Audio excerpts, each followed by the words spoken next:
quando Allan Kardec explana sobre o tema da obsessão. Capítulo 23 em O Livro dos Médiuns registra as variedades das obsessões em 3 tipos: obsessão simples, fascinação e subjugação.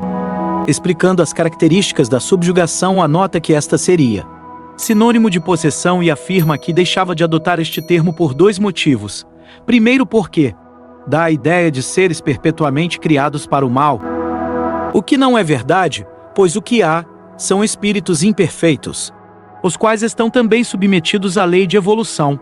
Segundo, porque implica a ideia de que um espírito desencarnado pode apoderar-se do corpo de um encarnado numa espécie de coabitação, enquanto que há apenas constrangimento.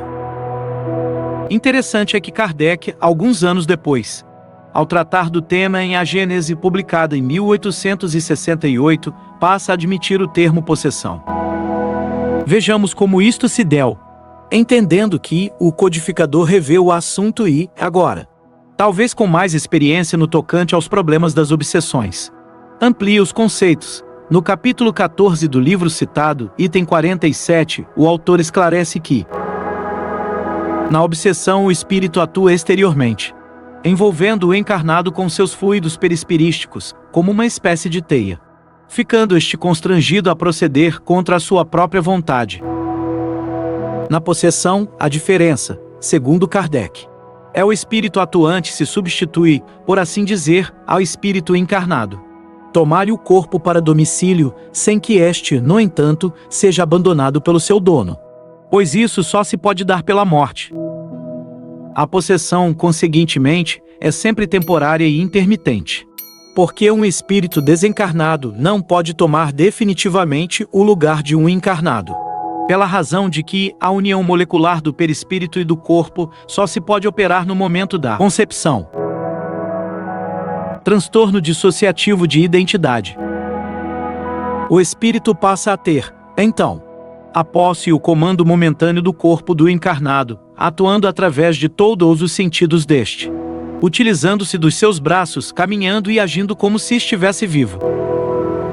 De nossa parte, acrescentamos que este tipo de situação pode também apresentar-se com a participação de mais de um espírito, que se revezam no uso do corpo físico de um encarnado e, tendo o domínio de sua mente. Tal situação remete-nos a um transtorno mental identificado pela psiquiatria como transtorno dissociativo de identidade. Para a medicina seria um distúrbio puramente patológico, porém, nos diversos casos que temos notícia, o que ocorre é o que Hermínio C. Miranda, dedicado pesquisador e escritor espírita, denomina de condomínio espiritual.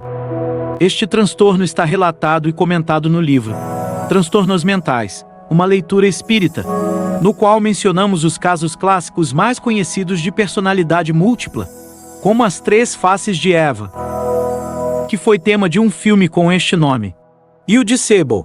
Esta mulher, Sable, era comandada por 16 personalidades diferentes. Caso este que registramos com detalhes, apresentando a contribuição espírita para este transtorno.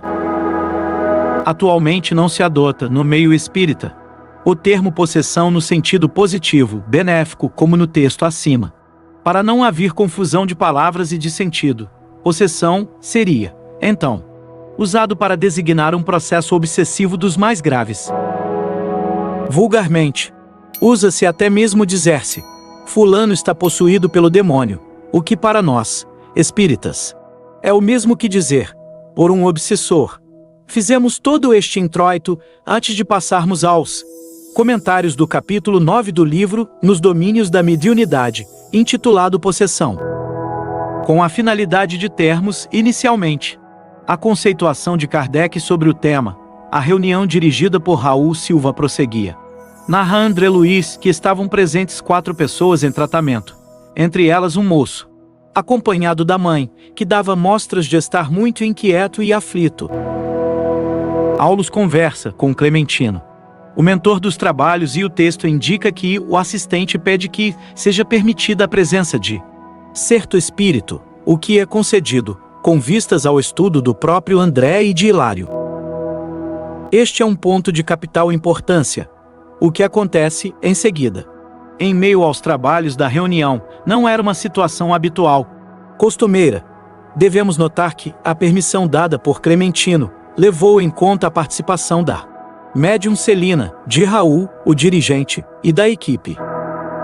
Todos estavam, pois, à altura do cometimento. Os guardas, sob orientação do mentor, permitiram a entrada de uma entidade dementada, que imediatamente atravessou as linhas vibratórias de contenção e se precipitou sobre o rapaz, gritando: "E é o nome, Pedro!" Este recebe o impacto vibratório, dá um grito e cai desamparado ao chão. A mãe tenta suavizar-lhe a queda. Silva toma as providências necessárias e o moço é levado para um leito incômodo próximo, ficando isolado dos demais participantes. Logo Dona Celina é incumbida de dar-lhe assistência. Enquanto isto, as atividades prosseguiram, sem quebra de ritmo. Epilepsia. No âmbito espiritual, o que se via eram os dois contendores engalfinhados em luta feroz. Diante do quadro, André concluiu que Pedro estava sendo acometido de uma crise epiléptica, com toda a sua sintomatologia clássica. Fez transfigurada pela palidez, músculos tetanizados, dentes cerrados, a cabeça fletida para trás. Seguindo-se estranhas convulsões, o perseguidor como que se entranhara no corpo da vítima. Celina registrava-lhe a presença. Porém, permanecia vigilante para não se apassivar. Continuando a prestar socorro ao doente, mentalmente tentou atender ao algoz. Mas este prosseguia gritando, sendo ouvido apenas pelos desencarnados: "Vingar-me-ei! Vingar-me-ei! Farei justiça por minhas próprias mãos!" bradava, colérico. André observou que Pedro estava plenamente ligado à entidade. O córtex cerebral apresentava-se envolvido por escura massa fluídica. Observando o quadro, Aulus informou: "É a possessão completa ou a epilepsia essencial?" Ante a pergunta de Hilário se ele está inconsciente, o instrutor explica: "Sim, considerado como enfermo terrestre. Está no momento sem recursos de ligação com o cérebro carnal. Todas as células do córtex sofrem o bombardeio de emissões magnéticas de natureza tóxica. Os centros motores estão desorganizados.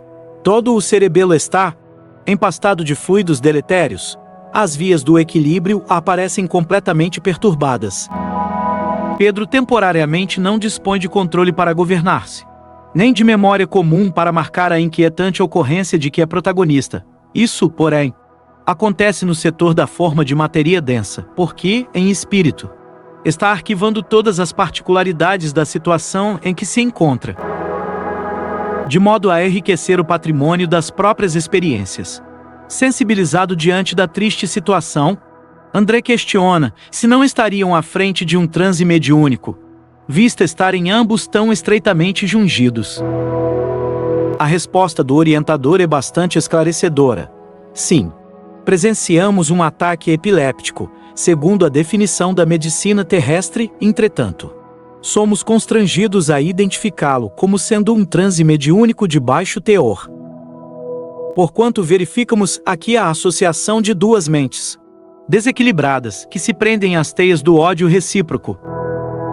Parte extraído do livro Dimensões Espirituais do Centro Espírita, páginas de 163 a 171, de autoria de Sueli Caldas Schubert.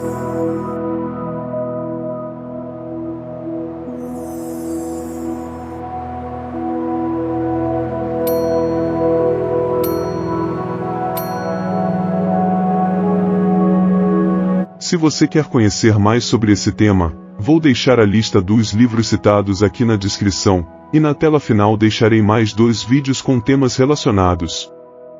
Muito obrigado por você ter ficado comigo até aqui, e queria agradecer também aos novos inscritos.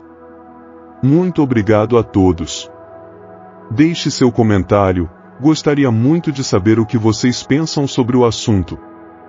E até o próximo vídeo, tchau.